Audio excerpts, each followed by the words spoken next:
Have you ever caught yourself drowning in thoughts, feeling like you're at war with your own mind? You're not alone. Most people believe that controlling their thoughts is the key to inner peace, yet they end up feeling more trapped than ever. The truth is shocking. You are not your thoughts, and the very effort to control them is part of the illusion. We've been conditioned to believe that mastering the mind means silencing every intrusive thought and maintaining constant control. But what if I told you that this battle is futile? What if true freedom lies in realizing that thoughts are not personal, and the self you're fighting to preserve doesn't even exist? Imagine breaking free from this relentless struggle, no longer feeling defined by every fleeting emotion or random idea. You might think it sounds impossible, but understanding the nature of thoughts and the illusion of the observer changes everything. This journey will challenge your deepest assumptions about identity and consciousness, but it will also set you free. It's not about suppressing your thoughts or erasing your mind. It's about seeing through the illusion that binds you and stepping into a state of effortless awareness. If you're still doubting it, buckle up. You're about to uncover the ultimate proof that your thoughts do not define you, backed by timeless wisdom and practical insights that will change how you experience your own mind. By the end of this journey, you'll discover that the very effort to control your thoughts is what keeps you trapped. Instead, we'll dive into the nature of the observer, the fluidity of identity, and the path to true awareness beyond thought. Get ready to break the illusion and embrace the stillness that's been waiting for you all along. Chapter 1. The Illusion of Thought Control and the Nature of the Observer. People often believe they have complete control over their thoughts, as if the mind were a well-behaved servant ready to obey commands. Yet, if you've ever tried to silence your thoughts during meditation, you know how unruly they can be. Thoughts emerge spontaneously, seemingly from nowhere, without any conscious effort. This phenomenon leaves us questioning who's really in charge. Carl Jung once noted that our minds are like wild beasts, and trying to tame them through force is a futile endeavor. It's as if thoughts have a life of their own, independent of our will. Realizing this can be both liberating and unsettling, because it challenges the illusion of control we cling to so desperately. The misconception lies in thinking that thoughts are deliberate and fully within our grasp. In reality, they're like a flowing river, constantly moving, shifting, and evolving without our direct involvement.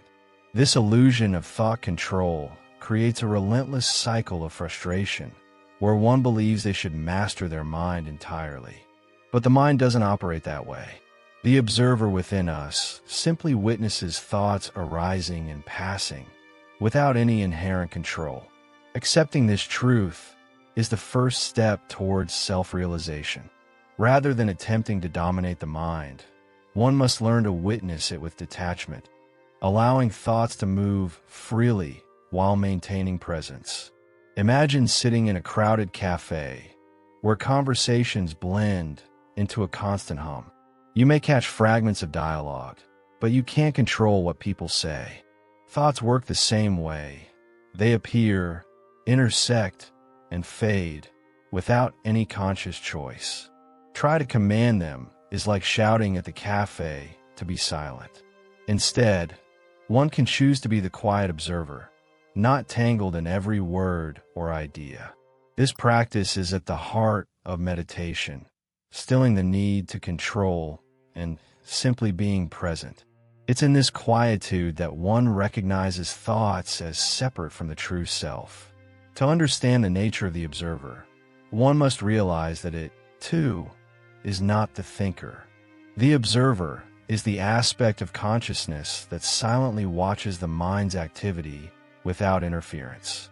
It's like being in the audience of a theater, where thoughts perform as actors on stage. The problem arises when the observer mistakenly believes itself to be one of the actors, identifying with each thought as if it were a reflection of itself.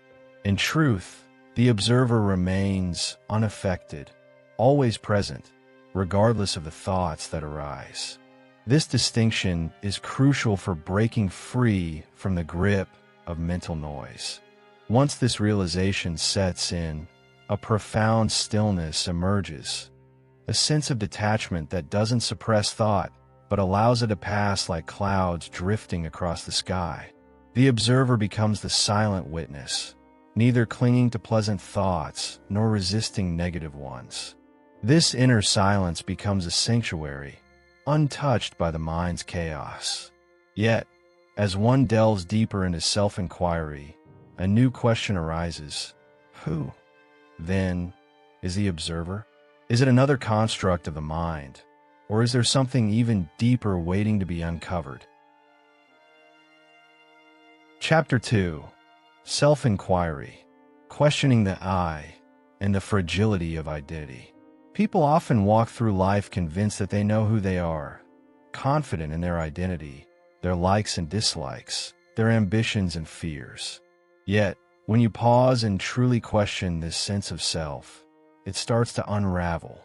Who is this I that claims ownership over thoughts and emotions? Is it merely a collection of memories and labels stitched together over the years? Carl Jung emphasized that our sense of self is more fluid than we realize, shaped by unconscious influences and conditioned patterns. The identity we cling to is like a character we've played for so long that we've forgotten it's just a role. Self-inquiry challenges this illusion, inviting us to look deeper and ask, who am I really? When you start questioning your identity, you'll notice that it's not as solid as you once believed. Consider how easily your self-image shifts when life throws unexpected challenges your way. One moment, you're confident and resilient. The next, you're doubtful and lost. This inconsistency reveals that identity is not a fixed entity, but a dynamic, ever-changing process. When people cling to a rigid self-concept, they set themselves up for suffering whenever reality contradicts their expectations. Letting go of the illusion of permanence allows for a more fluid and adaptable approach to life, where identity becomes a tool rather than a prison. Imagine being an actor constantly switching roles: hero, villain, lover, wanderer. You wouldn't confuse yourself with the character you're portraying. Yet, in daily life, we mistake our roles, parent, professional, friend, as our fundamental identity. The truth is, these labels are temporary constructs that serve specific contexts. Just because you've been known as the reliable one doesn't mean you must always fit that mold. Self-inquiry dissolves these assumptions and liberates you from the burden of maintaining a consistent persona. By embracing the fluidity of identity, you allow yourself the freedom to evolve without being confined to outdated versions of yourself. Many fear losing their sense of self because it feels like losing control. Yet, embracing the fragility of identity doesn't mean abandoning your personality or preferences. Instead, it means recognizing that the I is not a static core, but a flowing expression of presence in each moment. By loosening the grip on fixed identity, you create space for authentic experience to emerge. Meditation, contemplation, and journaling are practical ways to explore this fluidity, allowing you to observe how thoughts and feelings shape your sense of self without solidifying into rigid beliefs. And as you peel away these layers of assumed identity, a strange paradox arises. The more you let go of being something specific, the more you become authentically yourself. There's a freedom in not having to be someone all the time. This revelation opens the door to deeper exploration. If the I is not fixed, then who or what remains when the illusion dissolves? Is there a deeper awareness beyond the self-concept that remains untouched by labels and roles? Chapter 3. Transcending the Observer, Merging into Pure Awareness. The observer within us feels like a safe vantage point, calmly witnessing the chaos of thoughts and emotions, staying detached from the storm. But even this observer is just another construct, subtly reinforcing the illusion of separation. You might think you found the ultimate refuge by identifying as the observer, but you're still stuck in duality, observing versus being. To truly transcend, you must go beyond even this quiet observer and merge into pure awareness itself. This might sound abstract, but it's simpler than it seems. The key is to stop fixating on the act of observing and simply be. Think of it like staring at the night sky. At first, you're captivated by the stars, seeing each one as separate and distinct. Then, you realize the vast, uninterrupted space that holds them all. The space itself becomes the focus, rather than the individual points of light. The observer is like one of those stars, but pure awareness is the entire sky, expansive, silent, untouched by the flicker of thought. Merging into this awareness means releasing the need to observe as a separate act, and instead allowing your presence to dissolve into the infinite. It's not about becoming something new, but about ceasing to be something limited. When practicing meditation or self-inquiry, notice how the mind loves to claim ownership even over awareness itself. I am aware, it insists. This subtle claim keeps the sense of separation alive. Letting go means recognizing that awareness doesn't belong to anyone. It simply is. The more you rest in this truth, the more the boundaries between observer and observed fade away. It's like realizing that you're not just watching the movie of life. You're the screen upon which the whole play unfolds.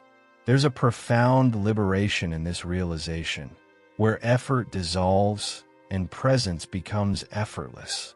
Imagine walking through a crowded street, usually feeling separate from the people around you. Now, imagine shedding the sense of being an individual observer and simply being present with the whole scene, as if the entire experience is unfolding within you. There's no more me observing them, just pure presence that encompasses everything. This is where the concept of non-duality truly takes root. Not as an intellectual idea, but as a lived experience where the illusion of division crumbles. Your consciousness becomes boundless, no longer confined by the limits of personal identity. As you sink deeper into this state of being, thoughts may arise, but they no longer demand your attention. You're not resisting them or trying to control them. You're simply resting as the awareness that underlies it all. This is not a state that you can maintain through effort. It's more like surrendering into what already is. The struggle to remain the observer is replaced by the effortless unfolding of presence itself. And just as you start to settle into this state, a new realization emerges. What if this awareness itself is just another layer to be transcended? Is there something even more profound beyond pure awareness? Chapter 4. Dissolving Duality. The End of the Search. People often chase after enlightenment, as if it were a destination, a final peak to be reached after years of practice and self-discovery. Yet, this very pursuit creates a subtle duality, the seeker and the sought. The notion that I must achieve something inherently separates the self from the goal, perpetuating the illusion of distance. Realizing that seeker and sought are one and the same dissolves this illusion entirely. You're not trying to become something. You're recognizing that you already are it. This simple yet profound shift stops the endless search and allows pure being to emerge without effort. Think about how much of life is spent in pursuit of happiness, success, validation, or even spiritual awakening. The mind is conditioned to chase, believing fulfillment lies just beyond the next accomplishment. But what if there's nothing to chase? What if the very idea of a spiritual goal is the barrier itself? When you recognize that there's nowhere to go and nothing to attain, the restless seeking stops, and what remains is presence, undivided and whole. It's like realizing you've been searching for your keys while they were in your hand the entire time.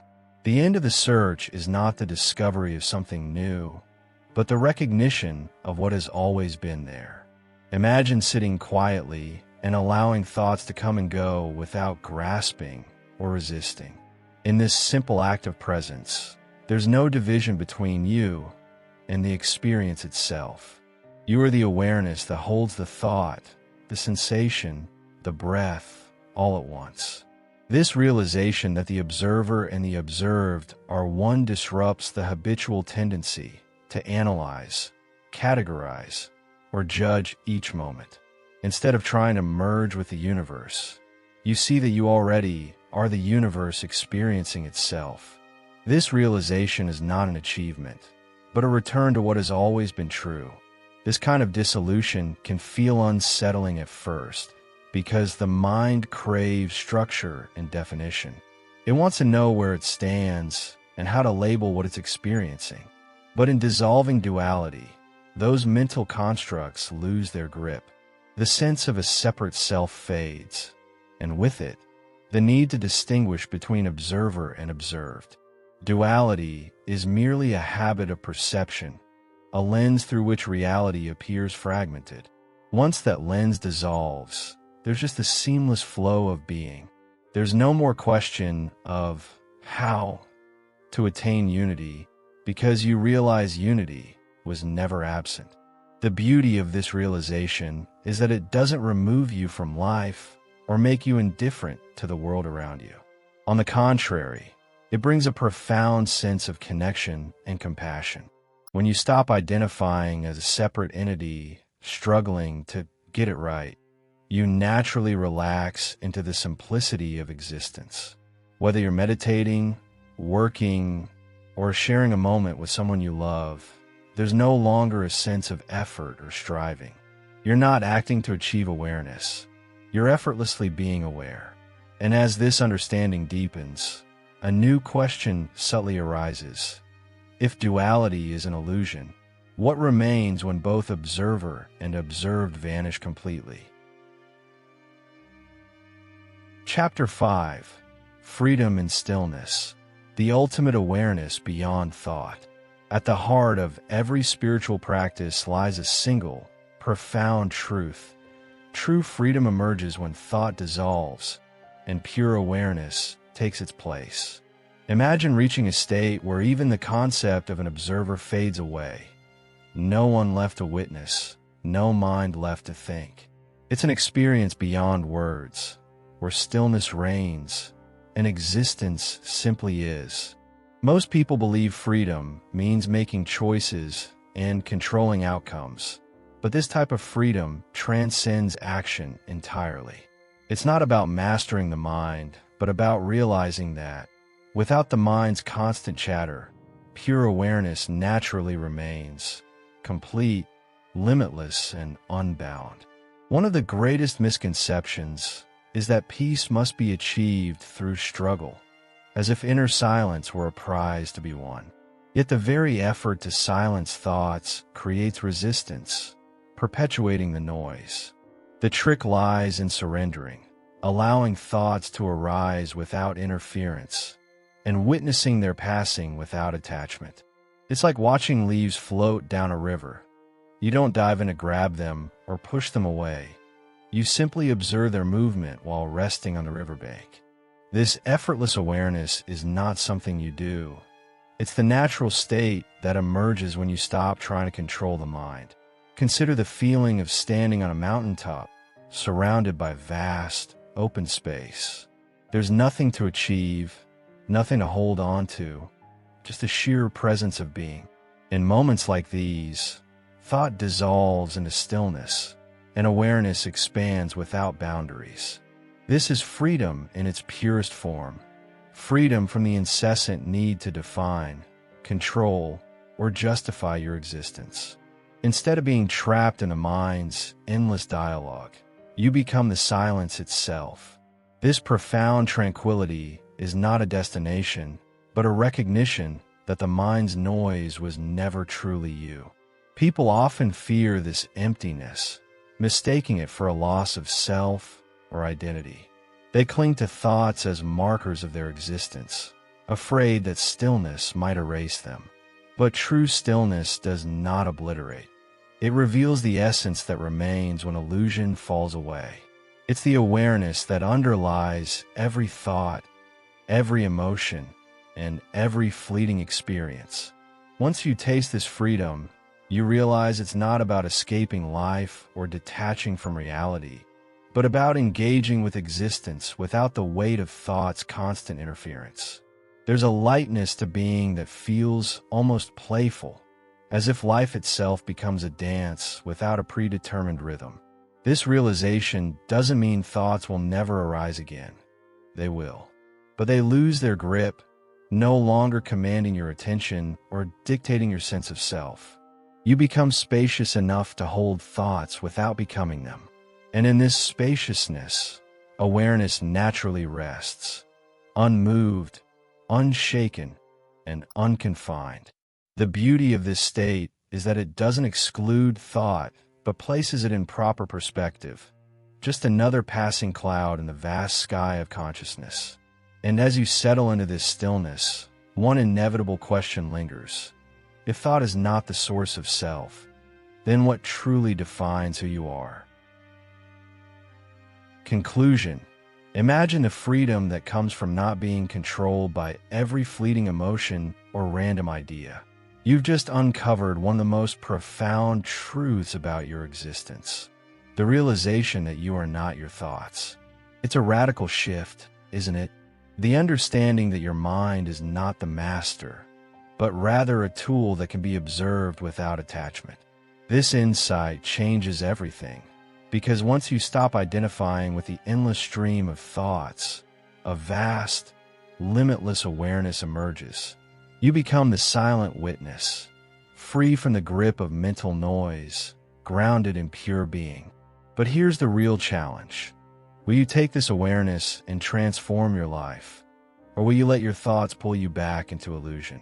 Imagine the freedom that comes from not being controlled by every fleeting emotion or random idea. Your sense of self becomes fluid, adaptable, and resilient.